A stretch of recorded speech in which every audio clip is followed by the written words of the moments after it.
أعوذ بالله من الشيطان الرجيم.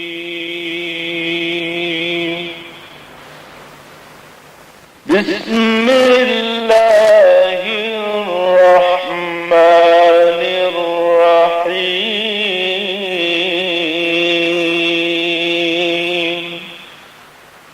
وما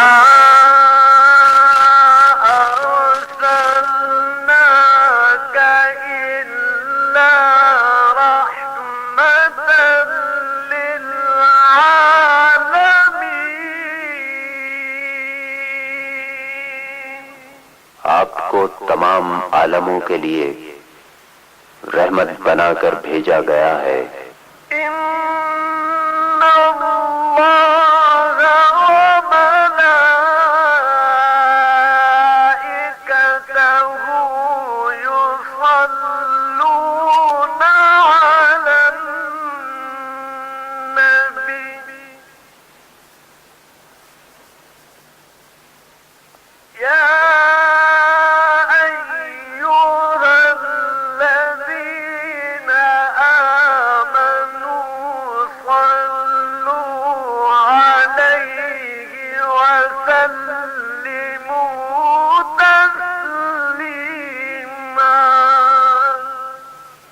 اللہ اور اس کے فرشتے ان نبی پر درود و سلام بھیجتے ہیں، اس لیے اے ایمان والو تم بھی آپ پر درود و سلام بھیجو۔ اللہم صلی علی محمد وعلی آل محمد کما صلیت علی ابراہیم وعلی آل ابراہیم انکا حمید مجید۔ جناب مولانا محمد سلیم الدین شمسی مثنوی مولانا روم سے اقتباس اور اس کی تشریح بیان کرتے ہیں۔ نحمده ونصلي ونسلم على رسوله الكريم وعلى آله وأصحابه أجمعين۔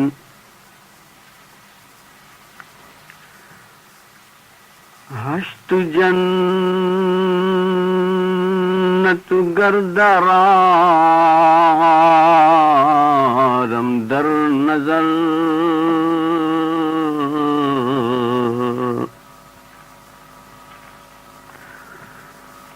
ورکنم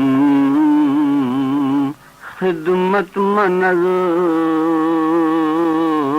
خوف سقر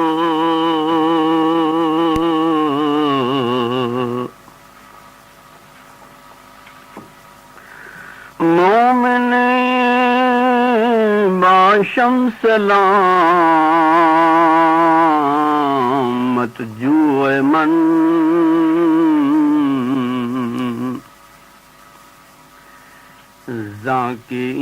ذاکرین ہر دو بود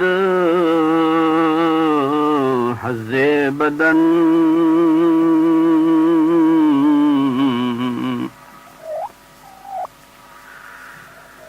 صدق احمد بر جمال ماہزد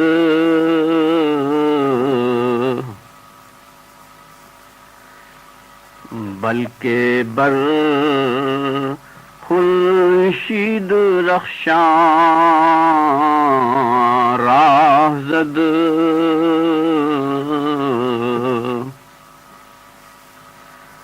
ارباب سلوک جو اہل محبت کہلاتے ہیں، ان کی عبادت اور ریاضت میں عشق کا رنگ ہوتا ہے۔ قرآن پاک ایسے بندگان خاص کی طرف اشارہ فرماتا ہے، والذین آمنوا اشد حبا للہ، کہ ایمان والے سب سے زیادہ محبت اللہ سے کرتے ہیں۔ حضرت مولانا رومی نے مثنوی شریف کے ان اشعار میں جو ابھی آپ نے سنے ہیں، حقیقت عبادت اور حقیقت عشق کی طرف اشارات فرمائے ہیں۔ اشعار کی شرح سے قبل عبادت کے بارے میں صوفیاء کرام کا مذہب اور مسلک سن لیجیے۔ شارح مشکات مصنف مرقات المفاتی حضرت ملا علی قاری رحمۃ اللہ علیہ نسبت احسان والی حدیث کی شرح میں ارشاد فرماتے ہیں، کہ بندے کو جتنی معرفت حاصل ہوگی اتنی ہی اس کی بندگی کا درجہ بلند ہوگا۔ حضرات انبیاء اور اولو العزم ہستیاں معرفت کے اعلیٰ اور بلند درجے پر تھے، اسی لیے ان کی عبادت کا درجہ بھی سب سے بلند تھا۔ علماء کے نزدیک عبادت کے معنی ہے امتثال امر، یعنی خدا کے احکام کو بجا لانا، اور صوفیہ کے نزدیک عبادت کا مفہوم اس سے بلند ہے۔ ملا علی قاری فرماتے ہیں کہ صوفیہ کے نزدیک عبادت کے 3 درجے ہیں۔ پہلا درجہ حدود الہیہ کی حفاظت اور جو اللہ سے وعدے کیے ہیں ان کا پورا کرنا۔ عبادت کا دوسرا درجہ قلب کو شرک سے اور شرک کی جتنی بھی صورتیں ممکن ہیں ان سب سے دل کو پاک کرنا، اور تمام عالم اسباب کو غیر مؤثر سمجھنا اور مسبب الاسباب پر کامل یقین کرنا۔ اور عبادت کا تیسرا درجہ اور آخری مرتبہ حق تعالی کی ذات و صفات کے مشاہدے میں اس قدر ڈوب جانا کہ اپنے جملہ کمالات و افعال سے بے خبر ہو کر اسی کی تجلی افعالی میں مستغرق ہو جانا۔ حضرت ملا علی قاری فرماتے ہیں کہ عبادات کے ان 3 عنوانات کے لحاظ سے عبادت گزاروں کے بھی 3 طبقے اور 3 درجے اور 3 گروہ ہو جاتے ہیں۔ ایک تو وہ ہیں جو علم الیقین کے درجے پر ہیں، یہ لوگ جنت کے شوق اور دوزخ کے خوف سے عبادت کرتے ہیں، ایسی عبادت کو عام طور پر عبادت ہی کہتے ہیں۔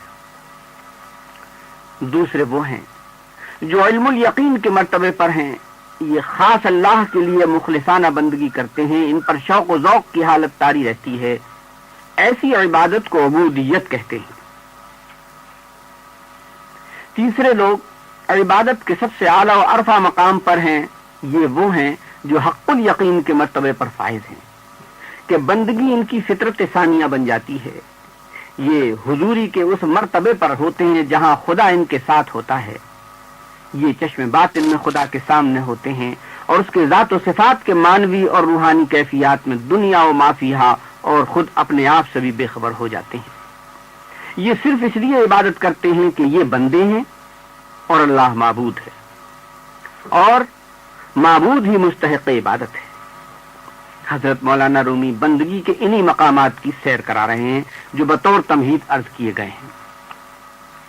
فرماتے ہیں ہشت جنت گردرار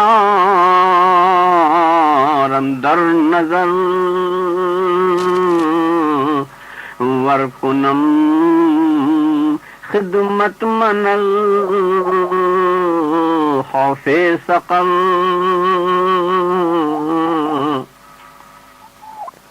مومنی باشم سلامت جو من ذاکے ہر دو بود حز بدن۔ فرماتے ہیں اگر میں 8 بہشتوں کو نظر میں لاؤں اور اگر میں دوزخ کے خوف سے عبادت کروں تو میں عاشق نہیں، بلکہ میں مومن طالب نجات ہوں، کیونکہ یہ دونوں چیزیں جسم کا حصہ ہیں اور عاشق جسم و جان کی پرواہ نہیں کرتے، وہ اس سے بلند ہوتے ہیں۔ عابد 2 طرح کے ہیں، ایک عابد عاشق جنت ہے اور دوسرا عاشق خدا ہے۔ رابعہ ادویہ کا قول ہے ما عبدتک خوفا من نارک ولا طمعا فی جنتک لیکن وجدتک اہلا للعبادت فعبدتک۔ اے اللہ میں تیری عبادت دوزخ کی خوف کی بنا پر نہیں کرتی ہوں اور نہیں تیری جنت کی حرص میں، بلکہ اس لیے کرتی ہوں کہ تو عبادت کا مستحق ہے۔ یہ عبادت کا وہی سب سے اعلیٰ درجہ ہے جو حضرت ملا علی قاری رحمۃ اللہ علیہ نے حق الیقین والوں کے لیے ثابت کیا ہے، جس کا ذکر ابھی کیا جا چکا ہے کہ ان کو حق کے سوا کچھ نظر نہیں آتا، حتیٰ کہ خود اپنی نفی کر کے اس کے مشاہدے میں غرق ہو جاتے ہیں۔ ایک روایت ہے ابو عبداللہ سے جس کو عربی کی شرح مثنوی منہج القوی میں بیان کیا گیا ہے۔ عبارت کا ترجمہ ہے کہ بندے 3 طرح کے ہیں، بعض تو اس قسم کے ہیں جو اللہ کی عبادت ڈر کی بنا پر کرتے ہیں، ان کی عبادت ان بندوں جیسی ہے جو عبادت کیا کرتے ہیں، اور بعض وہ ہیں جو ثواب کی بنا پر عبادت کرتے ہیں، یہ عبادت مزدوروں کی سی عبادت ہے، اور بعض وہ ہیں جو محبت اور رضا کے مقام پر فائز ہوتے ہیں، یہ آزاد افراد کی عبادت ہے اور یہی افضل عبادت ہے۔ محبت کا ذکر ہو رہا تھا، اس لیے حضرت صلی اللہ علیہ وسلم کی شان اقدس میں ارشاد فرماتے ہیں، با محمد بود عشق پاک جفت بہر عشق را خدا لولا گفت۔ چونکہ عشق پاک حضرت محمد صلی اللہ علیہ وسلم کے ساتھ شامل تھا، اس لیے عشق کی بدولت اللہ تعالیٰ نے آپ کو لولاک کے ساتھ مخاطب فرمایا۔ اس شعر میں ایک طرف عشق کی عظمت کا اظہار مقصود ہے اور دوسری طرف حضرت صلی اللہ علیہ وسلم کی ذات پاک کو باعث کائنات بتا کر آپ کی تعریف مقصود ہے۔ اس شعر میں اس حدیث پاک کی طرف بھی اشارہ ہے جس میں اللہ تعالیٰ کا یہ ارشاد نقل کیا گیا ہے کہ لولاک لما خلقت الافلاک، کہ اگر میں اے محمد صلی اللہ علیہ وسلم آپ کو نہ پیدا کرنا مقصود ہوتا تو میں افلاک کو پیدا نہ کرتا۔ ایک روایت میں ہے لولاک لما خلقت العالم، اگر میں آپ کو نہ پیدا کرتا تو عالم کو پیدا نہ کرتا۔ ایک اور روایت میں ہے لولا محمد صلی اللہ علیہ وسلم ما خلقت الدنیا والآخرہ ولا السماوات والارض ولا العرش ولا الکرسی ولا اللوح ولا القلم ولا الجنت ولا النار ولولا محمد ما خلقتک یا آدم۔ یہ حضرت آدم سے خطاب ہے اس روایت کے اندر کہ اگر رسول پاک نہ ہوتے تو نہ میں دنیا کو پیدا کرتا، نہ یہ آسمان و زمین، نہ عرش و کرسی، نہ لوح و قلم، نہ جنت و جہنم، اور اگر محمد کو پیدا کرنا نہ ہوتا تو اے آدم تمہیں بھی نہ پیدا کرتا۔ اس روایت کے مقابلے میں یہ روایت زیادہ صحیح ہے جس کو ابن عساکر نے بیان کیا ہے کہ لولاک لما خلقت الدنیا، کہ میں دنیا کو نہ پیدا کرتا اگر آپ کو پیدا نہ کرتا۔ بہرحال ان تمام روایات کا حاصل یہ ہے کہ چونکہ نبی اکرم صلی اللہ علیہ وسلم کی ذات گرامی اپنے کمالات و صفات کے لحاظ سے حق تعالی شانہ کے اسماء و صفات کا مظہر اتم اور آئینہ صفات الہیہ ہے۔ آپ کی ذات معرفت الہی کا وہ آئینہ ہے جس میں اللہ کی شان کمالی اور شان جلالی کی روشنیاں جھلکتی نظر آتی ہیں، اس لیے آپ کی ذات مقصود کائنات ہے۔ مزید وضاحت کے لیے اس حدیث قدسی کو بھی سامنے رکھیے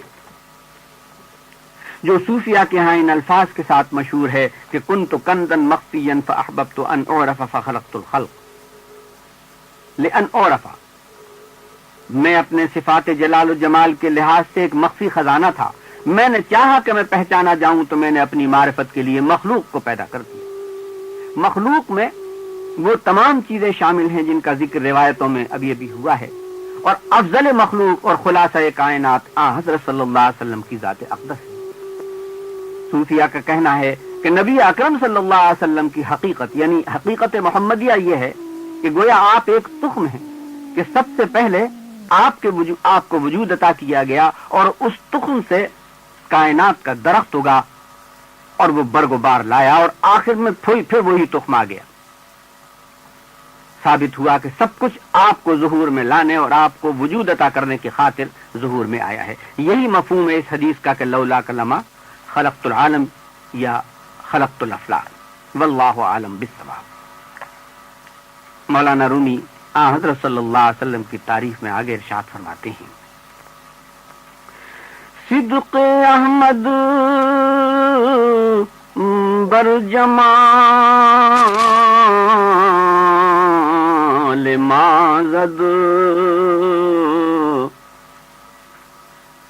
بلکہ بر خورشید رخشاں راہ زد۔ جس طرح حضرت صلی اللہ علیہ وسلم کے صدق نے چاند کے جمال پر اثر کیا اور وہ پارا پارا ہو گیا، بلکہ آپ نے آفتاب درخشاں کا راستہ روک دیا اور وہ غروب کے بعد پھر نکل آیا۔ آپ کی شان یہ ہے کہ آپ اشارہ فرمائیں تو آپ کے نبوت کی صداقت میں چاند دو ٹکڑے ہو جائے، اور سورج کو اشارہ فرمائیں تو وہ دوبارہ لوٹ آئے، اور نظام عالم میں کوئی برہمی بھی پیدا نہ ہو۔ گویا اس شعر میں معجزہ شق القمر اور معجزہ رد الشمس کا ذکر ہے۔ بہار الانوار میں یہ روایت ہے کہ حضرت محمد مصطفیٰ صلی اللہ علیہ وسلم نے حضرت علی کو کسی کام کے لیے بھیجا اور حضرت صلی اللہ علیہ وسلم نے نماز عصر ادا فرما لی، مگر حضرت علی نے ادا نہیں کی۔ حضرت صلی اللہ علیہ وسلم کو نیند آ گئی اور آپ نے اپنا سر حضرت علی کے زانو پر رکھ لیا۔ اسی حالت میں حضرت صلی اللہ علیہ وسلم پر وحی نازل ہونے لگی اور حضرت علی اسی حالت میں بیٹھے رہے یہاں تک کہ سورج ڈوبنے کے قریب ہو گیا۔ آپ اٹھے تو آپ نے پوچھا، اے علی تم نے نماز عصر پڑھ لی؟ انہوں نے عرض کی، یا رسول اللہ نہیں۔ آپ نے فرمایا، اے اللہ میرے علی کے لیے سورج واپس کر دے۔ بس وہ واپس لوٹ آیا، یہاں تک کہ مسجد کے صحن کے نصف تک دھوپ آنے لگی اور حضرت علی نے نماز عصر ادا کی۔ گویا ان اشعار کے اندر ایک طرف حق تعالی شانہ کی معرفت کی روشنیاں بکھیری گئی ہیں اور دوسری طرف نبی مکرم صلی اللہ علیہ وسلم کی تعریف اور توصیف میں معجزات کا ذکر ہوا ہے۔ وآخر دعوانا الحمد للہ رب العالمین۔